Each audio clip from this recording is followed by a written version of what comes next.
Welcome to ETV prime. Botsa Satyanarayana గారు ఆయన చాలా సీనియర్ మోస్ట్ లీడరు.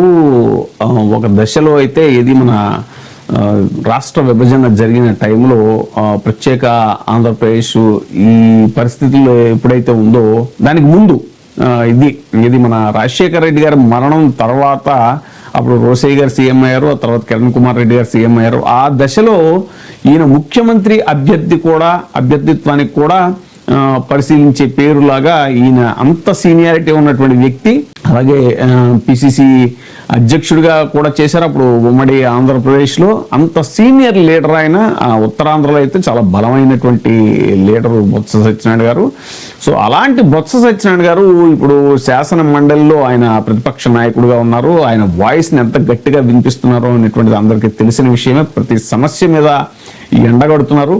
ఆయనకు తోడు ఎమ్మెల్సీ వరదు కళ్యాణ్ గారు కానీ, ఇంకా పర్వతరెడ్డి చంద్రశేఖర్ రెడ్డి గారు కానీ, ఇలా చాలామంది ఎమ్మెల్సీ వైసీపీ ఎమ్మెల్సీలు ఎవరైతే ఉన్నారో వాళ్ళు కూడా చాలా స్ట్రాంగ్గా తమ వాయిస్ వినిపిస్తున్నారు. సో బొత్స గారి లీడర్షిప్లో చాలా స్ట్రాంగ్గా ఎమ్మెల్సీలంతా కూడా శాసన మండలిలో విరుచుకుపడుతున్నారు అధికార పక్షం మీద అనేటువంటిది మనకు స్పష్టంగా తెలుస్తుంది. అందుకే లడ్డూ మీద చర్చ పెడితే కూడా దెబ్బకి పలాయనం చిత్రించాల్సినటువంటి పరిస్థితి.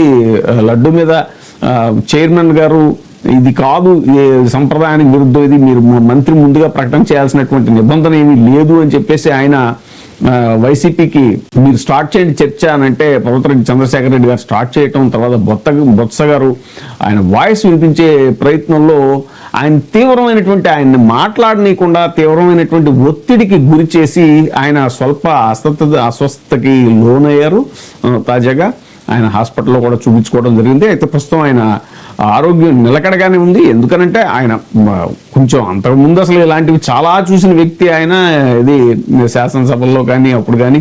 సో కానీ తాజాగా ఏంటంటే ఈ మధ్య కొంచెం వయసు రీత్యా ఆయనకి స్వల్ప ఆరోగ్య సమస్యలు తలెత్తినటువంటి నేపథ్యంలో ఆయన్ని మరింతగా ఒత్తిడికి గురి చేసి ఆయన వాయిస్ని ఎక్కువ వినపడనీయకుండా చేయాలి అనేటువంటి ఒక వ్యూహంతో అధికార పక్షం శాసనమండలిలో వ్యవహరిస్తుందా అనేటువంటి చర్చ ఒకటి జరుగుతుంది.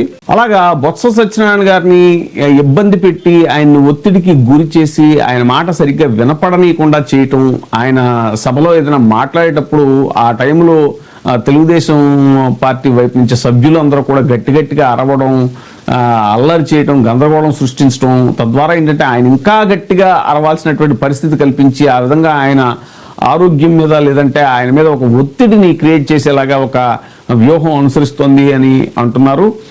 ఇక లోకేష్ గారు లేకపోతే అటు అనిత గారు, ఇక ఇది మన పయ్యావుల కేశవ్ గారు ఇలాంటి వాళ్ళు మాట్లాడేటప్పుడు మాత్రం పిన్ డ్రాప్ సైలెన్స్ని మెయింటైన్ చేస్తూ సో వ్యూహాత్మకంగా అక్కడ శాసన మండలిలో అధికార పక్షం వ్యవహరిస్తోంది అనేటువంటి చర్చ జరుగుతోంది. ఏదేమైనా సరే అసలు ఒక రకంగా మైకులు కూడా ఇది ఆయన చైర్మన్ మైక్ ఇచ్చినా, మన ప్రతిపక్ష నాయకుడు బొత్స సత్యనారాయణ గారికి మైక్ ఇచ్చినా కూడా ఆ మైకులు కూడా ఒక్కొక్కసారి ఆఫ్ అయిపోతున్నాయి.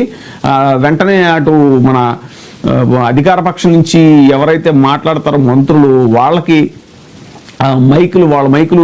వాళ్ళు లేవగానే మైకులు ఆన్ అయిపోతున్నాయి, వీళ్ళ మైకులు ఆఫ్ అయిపోతున్నాయి, ప్రతిపక్షంలో ఉన్నటువంటి వాళ్ళ మైకులు అనేటువంటి ఒక ఇది కూడా జరుగుతుంది. ఏంటి అసలు ఆ మైకులు ఎవరో ప్రైవేట్ కంపెనీ వాళ్ళ ఆధ్వర్యంలో నడుస్తున్నాయట. సో వాళ్ళతో ఏమన్నా వాళ్ళని కూడా ఇది ట్రాప్ చేశారా, ఇది మన అధికార పక్షం వాళ్ళు అనేటువంటి చర్చ కూడా ఒకటి జరుగుతోంది. ఏదేమైనా సరే శాసన మండలిలో బొత్స సత్యనారాయణ గారి మీద ఒక తీవ్రమైనటువంటి ఒత్తిడిని తీసుకొచ్చి తద్వారా ఆయన వాయిస్ బలంగా వినిపించకుండా ఉండేలాగా ఒక ప్రయత్నం జరుగుతోంది. అందుకే ఆయన ఆ తీవ్ర ఒత్తిడికి గురైన సమయంలోనే కొంచెం స్వల్ప అస్వస్థతకి గురయ్యారు. సో ఆయన మళ్ళీ కోలుకున్నారు. వెంటనే ఆయన చాలా డక్కాముక్కీలు తిన్నటువంటి నాయకుడు ఆయన. ఎన్నో సవాళ్లు ప్రతి సవాళ్లు ఎదుర్కొన్నటువంటి బొత్స సత్యనారాయణ గారు ఈ విషయంలో ఏదో ఆయన బెంబేలు పడిపోతారని లేదంటే తగ్గుతారని అనుకోవడానికి అస్సలు అవకాశమే లేదు. ఆయన మరింత గట్టిగా ఆయన వాయిస్ని వినిపిస్తారు. ఎందుకంటే ఇప్పుడు ఆల్రెడీ చర్చ జరుగుతోంది. ఆ హెరిటేజ్ దాని గురించి కానీ, ఆ కల్తీ పాల విషయం గురించి కానీ, ఇవన్నీ కూడా చాలా స్ట్రాంగ్గా వైసీపీ శాసనమండలిలో నిలదీస్తోంది. ఆ దెబ్బకి అందుకే శాసనమండలిలో లడ్డూ మీద చర్చ, కల్తీ నెయ్యి మీద చర్చ పెట్టేటువంటి సాహసం చేయలేక అక్కడ ఏకపక్షంగా వన్ మ్యాన్ షో చేసుకోవచ్చు అని, అక్కడ పవర్ పాయింట్ ప్రజెంటేషన్లు, వాళ్ళ ఇష్టం వచ్చిన అబద్ధాలు చెప్పుకోవచ్చు అని చంద్రబాబు నాయుడు గారు శాసనసభలో ఈ అంశాన్ని పెట్టుకుని అక్కడ చర్చ పెట్టుకున్నారు. గంటలు అక్కడ ప్రతిపక్షం లేని సమయంలో వాళ్ళని ఇష్టారీతిన తిట్టి అబద్ధాలన్నీ ఇది చేసి వాళ్ళని అక్కడ ఇంకా ఎవరు కౌంటర్గా మాట్లాడేటువంటి పరిస్థితి లేదు కాబట్టి అక్కడ చర్చను పెట్టుకుని ఇది చేశారు అనేటువంటి కామెంట్ కూడా నడుస్తుంది. సో ఏది ఏమైనా సరే బొత్స సత్యనారాయణ గారు శాసన మండలిలో ఉండటం అనేటువంటిది వైసీపీకి చాలా బలమైనటువంటి విషయం. సో ఏదైతే శాసనసభలో, చట్టసభలో వైసీపీ వాయిస్ లేదు అని శాసనసభను ఉద్దేశించి మాట్లాడేటువంటి విశ్లేషకులు కానీ, లేదంటే ఎవరైతే ఉన్నారో వాళ్ళ అందరి నోళ్లు మూయించేలాగా, లేదా అధికార పక్షంలో వాళ్ళు ఎవరైతే మాట్లాడుతూ ఉంటారో వాళ్ళ నోరు మూయించేలాగా శాసన మండలిలో మాత్రం బొత్స సత్యనారాయణ గారి ఆధ్వర్యంలో వైసీపీ వాయిస్ చాలా బలంగా వినిపిస్తోంది, అధికార పక్షాన్ని తీవ్రంగా ఎండగడుతోంది అనేటువంటిది మాత్రం సుస్పష్టం. ఇప్పుడే సబ్స్క్రైబ్ చేయండి, లైక్ చేయండి, షేర్ చేయండి. VTV ప్రైమ్, నీ ఉత్తమాభిరుచుల సమ్మేళనం.